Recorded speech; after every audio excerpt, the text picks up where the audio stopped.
Share market जो किसी भी कंट्री की इकोनॉमी में एक इम्पोर्टेंट रोल प्ले करता है और आज के समय में सबसे ज़्यादा पैसा भी इसी सेक्टर में है, जहां आम लोग पैसा इन्वेस्ट करते हैं और अच्छा खासा रिटर्न भी कमाते हैं। और भारत में तो आज के समय में और खासकर तब से जब से नरेंद्र मोदी देश के प्रधानमंत्री बने हैं, शेयर मार्केट को उन्होंने रॉकेट की तरह उड़ा दिया है। आज के समय में भारत में करोड़ों की संख्या में लोग शेयर मार्केट में इन्वेस्ट करते हैं, जहां कुछ यूट्यूबर्स आम लोगों और देश के यूथ का ब्रेन वॉश करने में लगे हुए हैं कि मोदी ने तो देश को डुबा दिया, हमारी इकोनॉमी गिरा दी, महंगाई बढ़ा दी। ऐसा तो कुछ है ही नहीं, क्योंकि जहां हम इकोनॉमी की बात करें तो जब से मोदी देश के प्राइम मिनिस्टर बने हैं तब से हमारे देश की इकोनॉमी दुनिया की सबसे तेजी से ग्रो करने वाली इकोनॉमी बन गई है। जिस तरह मोदी जी हमारे देश को डेवलपमेंट की ओर ले जा रहे हैं, उस हिसाब से तो बहुत जल्द ही हमारा विकसित भारत बनने का सपना पूरा हो जाएगा, क्योंकि 11 सितंबर यानी बुधवार के दिन मार्केट ने केवल एक दिन में 5 लाख करोड़ रुपए कमा लिए। सिर्फ 90 मिनट के अंदर शेयर मार्केट में 5 लाख करोड़ की कमाई हुई और शेयर मार्केट अपने ऑल टाइम हाई पर पहुंच गया, जिसमें लोगों को अच्छा खासा रिटर्न मिला। और गजब की बात तो ये है कि उन लोगों में राहुल गांधी भी हैं, जिन्होंने शेयर मार्केट में पैसा लगाया हुआ है। और जब से नरेंद्र मोदी की सरकार आई है तब से शेयर मार्केट में इन्वेस्टर्स की संख्या भी बढ़ी है। दरअसल 11 सितंबर को शेयर मार्केट में तेजी 1:45 से 3:15 के बीच में और इस 90 मिनट के अंदर ही इन्वेस्टर्स की कमाई 5,14,000 करोड़ रुपए बढ़ गई। आज सेंसेक्स 1439 अंक से बढ़कर 83,963 के लेवल पर बंद हुआ और निफ्टी 470 अंक बढ़कर 25,389 के लेवल पर बंद हुआ।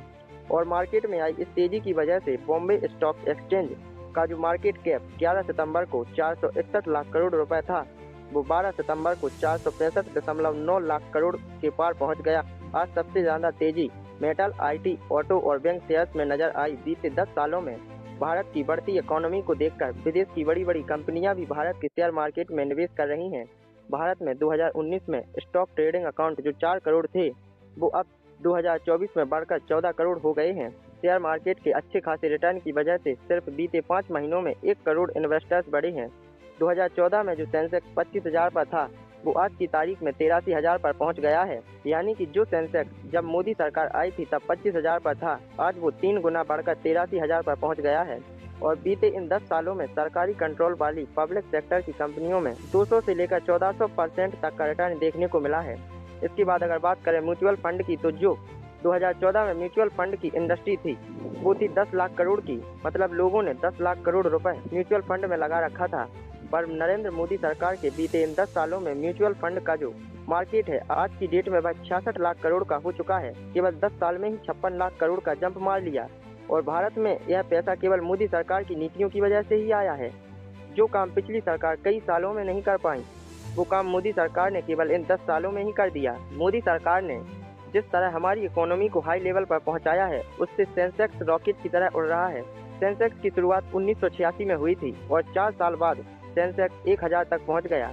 इसके बाद सेंसेक्स 2006 में 10,000 के पार पहुंच गया। यानी 1,000 से 10,000 होने में सेंसेक्स को 16 साल लग गए। इसके बाद 2014 आते आते सेंसेक्स 20,000 के पार पहुंच गया और सेंसेक्स को 20,000 तक पहुंचने में उसे 8 साल लग गए। और यहाँ से नरेंद्र मोदी देश के प्राइम मिनिस्टर बने और जो सेंसेक्स 2014 में 20,000 पर था, वो 2019 आते आते 40,000 पर पहुँच गया। सिर्फ 5 साल में सेंसेक्स डबल हो गया। और इसके बाद सेंसेक्स 2021 में सिर्फ 2 साल में 60,000 के पार पहुंच गया, जबकि इसी बीच कोरोना भी आया था और 2024 में सेंसेक्स 80,000 के पार पहुंच गया। यानी कि पिछली सरकारों को जो काम करने में 28 साल लगे, वही काम मोदी सरकार ने पहली बार में सिर्फ 5 साल में और दूसरी बार में केवल 2 साल में ही कर दिया। और मोदी सरकार के इन बीते 10 सालों में आए इन बदलाव का सबसे बड़ा कारण है डिजिटलाइजेशन। क्योंकि डिजिटलाइजेशन की वजह से ही बैंक सिस्टम बहुत ही आसान हो गया है। क्योंकि जो लोग मोदी के भारत को डिजिटल इंडिया बनाने के सपने का मजाक बनाते थे कि भाई डिजिटल इंडिया से क्या होगा, आज मोदी जी के उसी सपने की वजह से बैंकिंग सेक्टर में काफी सुधार हुआ है। मोदी सरकार के आने के बाद सरकारी कंपनियों की हालत में बहुत ही सुधार हुआ है और इसी वजह से पब्लिक सेक्टर के शेयरों की कीमत भी बढ़ी है। जैसे कि HAL हिंदुस्तान एरोनॉटिक्स लिमिटेड, जिसके बारे में राहुल गांधी कहते थे कि मोदी जी HAL बर्बाद कर देंगे, उसी HAL के शेयर की कीमत मार्च 2018 में 557 रुपए थी। आज की डेट में इसके शेयर की कीमत 4,641 रुपए है। इसके बाद अगर बात करें LIC की, तो मई 2022 में LIC के शेयर की कीमत 826 रुपए थी और आज की डेट में उसके शेयर की कीमत 733 रुपए हो गई है। इसके बाद एक और कंपनी मझगांव डॉकयार्ड, जो कि डिफेंस के लिए जहाज बनाती है, 2020 में इसके शेयर की कीमत 168 रुपए थी आज की डेट में इसके शेयर की कीमत 4,308 रुपये है और ऐसी कई कंपनियां हैं जिनके शेयर आसमान छू रहे हैं। और राहुल गांधी और कुछ यूट्यूबर्स बोलते हैं कि मोदी ने देश डुबा दिया, और यह सुनकर तो आप जान ही गए होंगे कि मोदी सरकार के आने से पहले देश की क्या हालत थी और उनके आने के बाद देश में कितना विकास हुआ।